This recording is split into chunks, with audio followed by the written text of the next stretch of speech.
Grand-messe des agents d'assurance membres de la FNACAM ce 10 novembre à Casablanca. Ils étaient tous réunis pour discuter en l'espace d'une journée des pistes de sortie de crise qui touchent le secteur depuis quelques années déjà, bien avant la pandémie, et qui a précipité la mortalité des plus faibles d'entre eux. Le président de la FNACAM, Farid Belsaïd, nous parle de cette rencontre.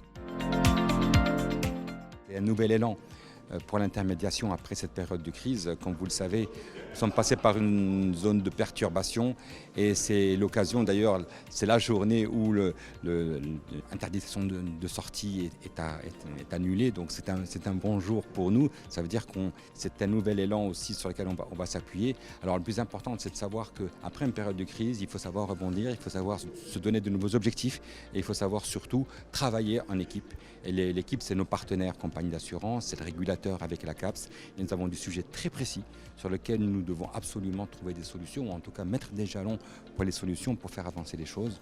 Entre autres, le sujet de la digitalisation, ce n'est pas un luxe aujourd'hui. C'est une vraie vague qui va arriver pour notre secteur. Il faut qu'on se soit préparé pour passer à travers.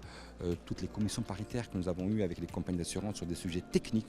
Aujourd'hui, je souhaiterais que grâce à leur présence, il y ait des engagements pour régler des problèmes importants comme le revenu de l'intermédiaire, comme le sujet des encaissements, le mandat, les échanges de données.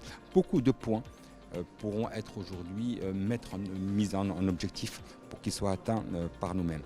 Et enfin, nous avons un problème avec le régulateur, ou en tout cas avec la réglementation, puisque le fameux livre 4 qui n'arrive pas à sortir, essayez de le relire. Nous l'avons relu avec la FNACAM et nous allons proposer des amendements pour pouvoir faire en sorte que cette feuille de route soit vraiment utile pour tout le monde et qu'elle ne néglige pas, comme c'est un peu le cas, les intermédiaires d'assurance.